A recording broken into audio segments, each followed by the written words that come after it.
लो आ गए हम दोस्तों। मेरे पास है सैमसंग F23 मोबाइल, ये आप देख सकते हैं। और दोस्तों इस समय सैमसंग के मोबाइल्स में ये प्रॉब्लम आ रही है कि स्क्रीनशॉट कैसे खींचे, ये समझ में नहीं आ रहा। और वहीं दोस्तों इसकी डाटा स्पीड कैसे चेक करें, मोबाइल का डाटा कितना खर्च हुआ है ये कैसे चेक करें। तो इन सब समस्याओं का हल इस वीडियो में आपको दिया जाएगा दोस्तों। तो वीडियो को अंत तक देखिएगा, वीडियो में अंत तक बने रहिएगा, लाइक शेयर और कमेंट जरूर कीजिएगा। तो दोस्तों पहला तरीका स्क्रीनशॉट लेने का ये है कि इसकी जो पावर बटन है जो आपको दिख रही है और ये वॉल्यूम डाउन, इन दोनों को एक साथ दबाकर छोड़ देना। जी हाँ दोस्तों, जैसे ये देखिएगा, ये मैं लेता हूँ, ये पावर बटन और ये वॉल्यूम डाउन ये एक साथ दबाकर छोड़ दिया, स्क्रीनशॉट हो गया। ये देखिएगा आप, तो ये आपको ये दोनों बटन को एक साथ दबाकर छोड़ना। दोस्तों इस बात का विशेष ख्याल रखना कि दबाने के बाद तुरंत आपको छोड़ देना।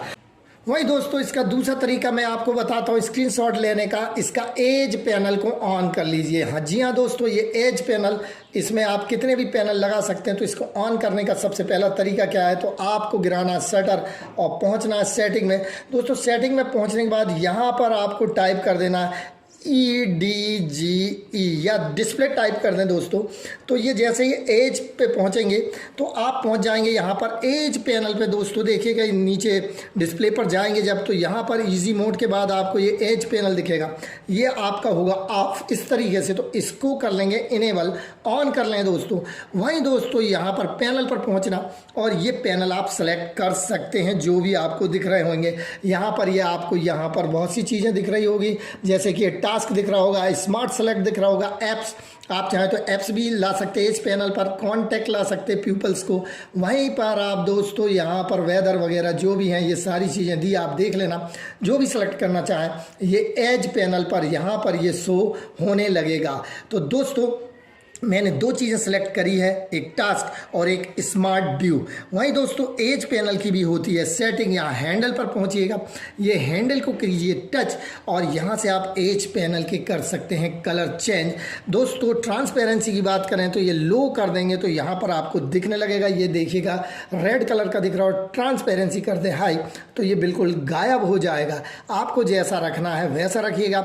और ये इसके साइज़ को बढ़ा सकते हैं। पहले ये थिन को देखें दोस्तों, ये थिन है बहुत पतला, मैं इसको यहाँ कर देता हूँ थिक पर, तो ये आपको ये मोटा दिखने लगा होगा। वहीं आप साइज इसका बढ़ा सकते हैं, ये देखिएगा ये। वहीं दोस्तों इसको आप लेफ्ट और राइट दोनों में भी ला सकते हैं। तो ये है एज पैनल की सेटिंग। मैं इसको कर लेता हूँ अपने हिसाब से, आप अपने हिसाब से इसे सेट कर लीजिएगा। वहीं दोस्तों बैक चलिए, और बैक चलने के बाद दोस्तों ये जो यहाँ पोजीशन दिख रही है, बैक नहीं जाइएगा, अभी ये पोजीशन देखिएगा। तो आप चाहें तो एज पैनल को लेफ्ट साइड में भी ला सकते हैं, मेरा है राइट साइड में, तो जैसा चाहें वैसा भी ला सकते हैं। तो ये तो हो गई एज पैनल की सेटिंग। वहीं एज पैनल की सहायता से कैसे लेते हैं स्क्रीनशॉट में बताता हूं। तो ये एज पैनल को आप खोलिएगा, जैसे ही आप टच करेंगे सेकंड नंबर पर आपको दिख रहा होगा ये वाला ऑप्शन स्क्रीनशॉट, ये फर्स्ट और सेकंड, इसको टैप कीजिए और ये आपका स्क्रीनशॉट आ गया। जी हाँ दोस्तों, तो इस तरीके से आप एज पैनल की सहायता से ले सकते हैं कोई भी स्क्रीनशॉट।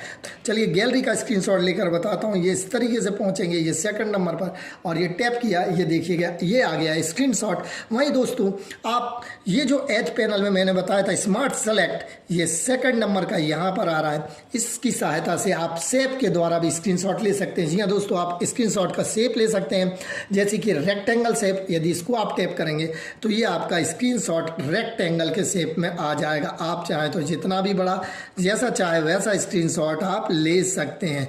इसको आपने ये रेक्टेंगल के शेप में किया, अब ये लेना है अपन को, तो यहाँ पे कीजिएगा डन। और डन करने के बाद दोस्तों ये एरो दिख रहा होगा, इस एरो की सहायता से आप कर सकते हैं शेप। तो इस तरीके से रेक्टेंगल हो गया। वहीं पर ओवल के शेप में लेना चाहें तो ये ओवल में आएगा, ये आपका हो गया ओवल शेप। आप जैसा लेना चाहें, जितना बड़ा चाहें वैसा ले सकते हैं ये ओवल शेप में।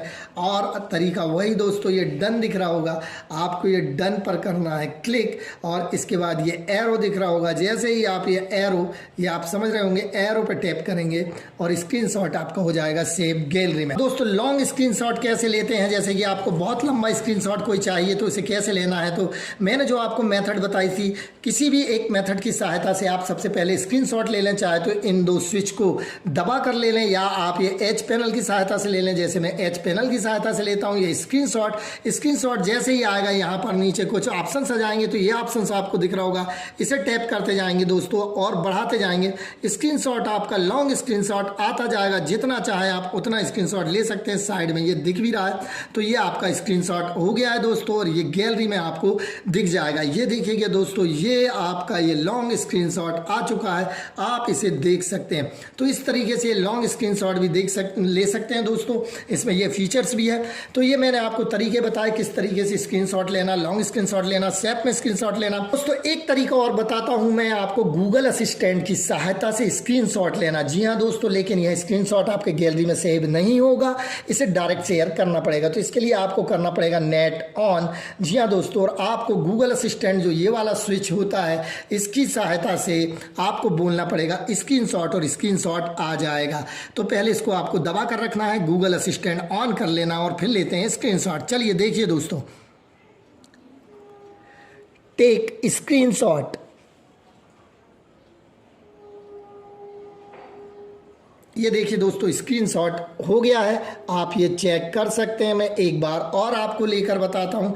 ये देखिए, मैं फिर से बता रहा हूँ आपको स्क्रीनशॉट कैसे लेना है गूगल असिस्टेंट की सहायता से। इसे दबा कर रखना, टेक स्क्रीनशॉट। समझ गई, स्क्रीनशॉट ले रही हूँ।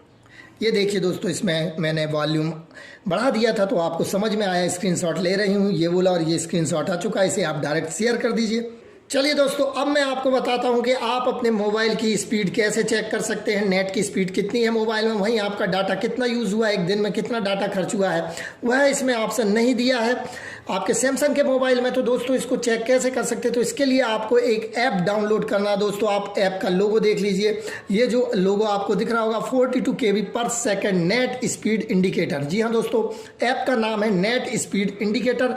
लोगो देख लीजिए दोस्तों, प्ले स्टोर पर यह मिल जाएगा। तो गूगल प्ले स्टोर पर जाइए और इस ऐप को डाउनलोड कर लीजिए। लिंक डिस्क्रिप्शन में दे दूंगा दोस्तों, वीडियो को देखते रहिएगा कैसे करना है। आपको ऐप डाउनलोड करने के बाद इसे करना है ओपन, और ओपन करने के बाद यह है तो इनेबल रहेगा दोस्तों, जहां आपका बताएगा इंडिकेटर को इंडिकेट करेगा। और वहीं दोस्तों अब आपको देखना कि आपका डाटा कितना खर्च हुआ है। तो आपको पहुंच जाना है दोस्तों यहाँ पर डेली डाटा यूज। जी हाँ दोस्तों, यहाँ पर ये दिख रहा होगा आपको डेली डाटा यूजेज, या इसको आपको करना इनेबल करेंगे तो यहाँ पर सेटिंग का ऑप्शन आएगा, ओपन सेटिंग। इस सेटिंग को ओपन करना और आपकी सेटिंग्स में जितनी भी ऐप्स हैं वहाँ पहुँचेंगे और जहाँ पर आपको ये 42 KB/s मतलब नेट स्पीड इंडिकेटर मिलेगा, इसको कर दीजिएगा इनेबल। जी हाँ दोस्तों, ये देखिए ये डिसेबल था, ये इसे आप कर दें इनेबल। और इनेबल करने के बाद दोस्तों आप आ जाइएगा बैक, और बैक आने के बाद आपको कुछ करने की ज़रूरत नहीं है। आपको ये ऊपर तरफ कितना डाटा आपका खर्च हुआ ये शो होने लगेगा। देखिएगा जैसे मेरा है 282.54 MB और वहीं पर ये डाटा कितना डाउनलोड स्पीड और अपलोड स्पीड दोनों बताने लगेगा। तो दोस्तों इस तरीके से आप देख सकते हैं कि आपके डाटा की स्पीड क्या चल रही है और किस तरीके से आपका डाटा कितना खर्च हुआ एक दिन में, ये भी देख सकते हैं। तो दोस्तों वीडियो आपको पसंद आया होगा, पसंद आए तो लाइक शेयर और कमेंट्स जरूर करना दोस्तों। और भी कोई बात पूछना हो तो आप कमेंट्स बॉक्स में कमेंट्स कर दीजिएगा। इसी तरीके से नेक्स्ट वीडियो के लिए आप हमारे चैनल को कर लें सब्सक्राइब। मिलेंगे नेक्स्ट वीडियो में। जय हिंद।